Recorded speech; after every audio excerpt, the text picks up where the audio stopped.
40 दिन आदमी जमात में बुला कर ले जाते हैं, ईमान बोलने करा देते हैं, ईमान सुनने कराते हैं, ईमान करने कराते हैं, तो आदमी की हालत क्या होने लगती है, दीनी बन जाती है। अगर LKG से बच्चा शुरू करके 10th स्टैंडर्ड तक मुसलसल कुफ्र सुने, कुफ्र बोले, कुफ्र देखे, कुफ्र करे, तुम्हारा बच्चा ईमान में बाकी रह जाएगा कि देख लो। बेंगलुरु में मेरा एक स्कूल है, मैंने 3 जनवरी को अंबेडकर हॉल में मैंने अपना एनुअल डे किया। उससे पहले उस एनुअल डे की तैयारी के लिए हॉल को इंस्पेक्शन करने के लिए 2 दिन गया।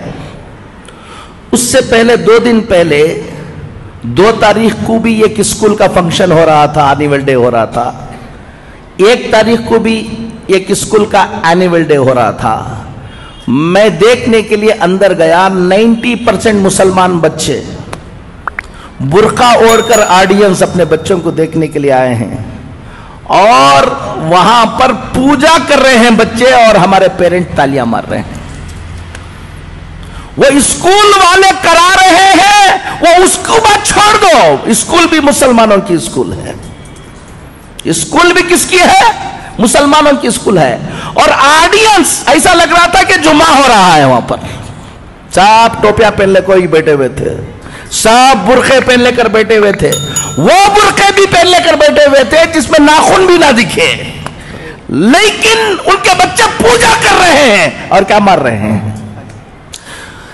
अब सोच लो कि ये हालत होगी तो 10-12 साल के बाद इस मुल्क के अंदर हालात क्या होने वाले हैं।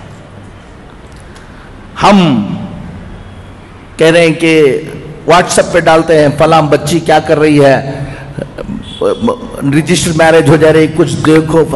ये तो अभी बारिश से पहले की जो रिमझिम झड़ी जिसे बोलते हैं वो है। 12 साल के बाद अभी ये सिलेबस पूरा ये होने के बाद जो तुम्हारे मोहल्लों में, तुम्हारे घरों में होगा, तुम अंदाजा नहीं लगा पाओगे। एक बात आप सबको मैं बताता हूं, आज 2 बातें आपको बताकर जाऊंगा। अल्लाह ताला हमको समझ की तौफीक नसीब फरमाए। खुद अपनी नस्ल की फिक्र करो, अपने बच्चों की फिक्र करो, डॉक्टर बनो। मैं 56 स्कूल चलाता हूं अल्हम्दुलिल्लाह पूरे हिंदुस्तान में, ताकि हमारे बच्चे डॉक्टर बने, इंजीनियर बने, मॉडर्न एजुकेशन में आगे आए। मैं उसका दाई हूं। मैं कह रहा हूं आपको, सिर्फ डॉक्टर, सिर्फ इंजीनियर ये तुम्हारी फिक्र है तो याद रख लेना, डॉक्टर तो उन्हें बन जाएगा, ईमान में बाकी नहीं रहेगा, खून के आंसू रोना पड़ेगा। वो इंजीनियर तो बन जाएगा। एक बच्ची एक गैर मुस्लिम के पीछे भाग गई। वो लोग पूरे मिलकर मेरे पास आए और आकर कहने लगे कि मौलाना हम फला हैं, रो रहे थे, दुख से बिलबिला रहे थे, हमारी बच्ची गैर मुस्लिम के साथ शादी कर ले रही है, क्या करना, कोई हल बताइए आप। और मैंने कहा कि कौन सी स्कूल में पढ़ाया है तुमने? तो स्कूल बताया उन्होंने, वो स्कूल जहां कुफ्र ही कुफ्र है। अब वो जोश में आकर उनके बाप ने मुझसे कहा, हजरत मेरा बस चल जाए तो मेरी बच्ची को मैं कत्ल कर दूं। मैंने उससे कहा, तेरा बस चल नहीं रहा इसलिए कत्ल नहीं कर रहा, तेरा बस चला तो तुम उसको कत्ल कर देते हो बोल रहे हो। मैं एक बात बताऊं तुमको, मेरा बस चलता तो तुमको कत्ल कर देता था मैं। वो बच्ची की गलती नहीं है।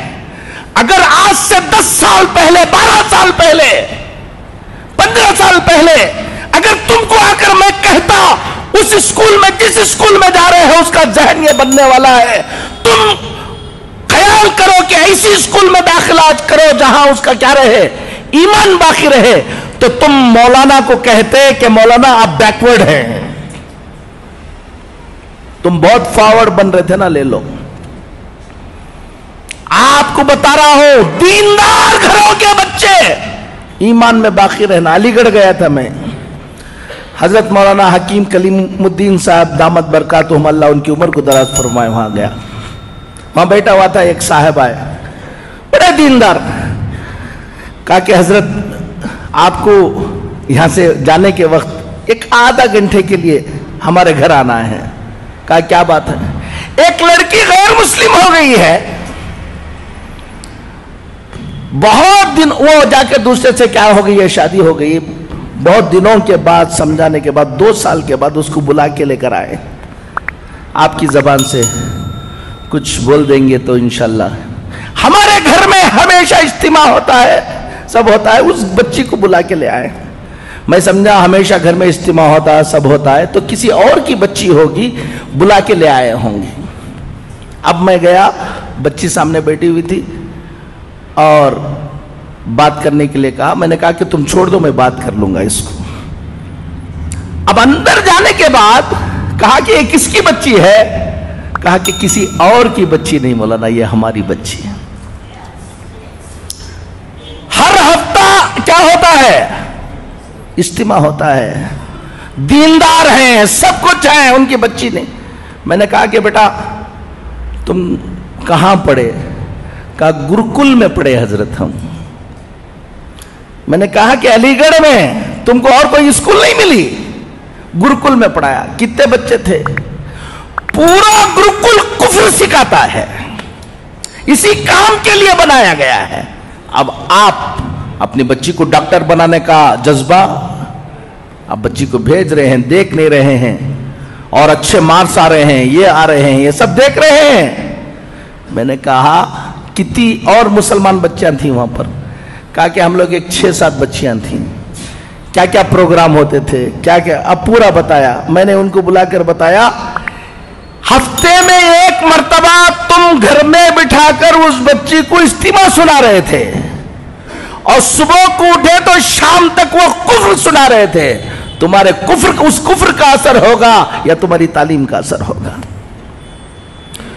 ایک بات ذمہ داروں کو کہتا ہوں، اپنے اپنے علاقے کے اندر ٹیوشن سینٹر شروع کرو، بچے اسکولوں کو جائیں، ٹیوشن کو آئیں، اور ٹیوشن کو آ کر جو ٹیوشن پڑھانے کے وقت جو کتابوں کے اندر کفر لکھا ہوا ہے، ٹیوشن بھی پڑھائیں اور کفر کو کلیریفائی بھی کرے ہمارے ٹیچرز۔ اس سے بچوں کے ایمان کی حفاظت ہوگی۔ دوسری، مکتب کے نظام کو کیا کرو؟ مضبوط کرو۔ پہلے واجب تھا تو اب فرض ہے۔ اگر کوئی گھمنڈ کر کے میرا بچہ میں فلان جگہ پڑھا لوں گا، فلان جگہ پڑھاؤں گا، مکتب کو نہیں بھیجے گا، 15-20 سال کے بعد خون کے آنسو رونے کے علاوہ کچھ نہیں رہے گا، یاد رکھ لینا۔ ایک بات تو سب سے اہم اس وقت یہ ہے کہ اپنے بچوں کے ایمان کی حفاظت کی فکریں کرو، محنتیں کرو، ٹائم کم ہے، سوچیں گے نہیں۔ اپنے اپنے سب لوگ الحمدللہ، ابھی اثر یہ ہے کہ ایک طرف یہ فتنہ ہے، لیکن مسلمانوں میں بھی بڑی بیداری ہے۔ ہم پورے ہندوستان میں جاتے ہیں، ہر مسلمان چاہتا ہے کہ کچھ نہ کچھ ہم دین کے لیے کریں۔ خاموشی کے ساتھ کام کرنے والوں کی ایک بڑی تعداد ابھی پیدا ہو گئی جو کیا کر رہے ہیں؟ کام کر رہے ہیں۔ آپ کو بھی، نوجوانوں کو کہتا ہوں، سب کو کہتا ہوں، اپنا وقت اور اپنا پیسہ، اپنی دولت، تھوڑا سا پیٹ پر پتھر باندھ لو، لیکن اپنی اس آنے والی نسل کی حفاظت کی محنت میں لگاؤ۔ ہمارے بچے جو بڑے بچے ہیں، نوجوان بچے ہیں، کالجوں میں پڑھ رہے ہیں، یہ کر رہے ہیں، ہر دن 1-2-2.5 گھنٹہ دو شام کا وقت کہ بچوں کو جمع کر کے ٹیوشن تم چلاؤ، چلا کر ان کو اچھا پڑھاؤ اور کفر شرک کی پہچان ان کو بناؤ۔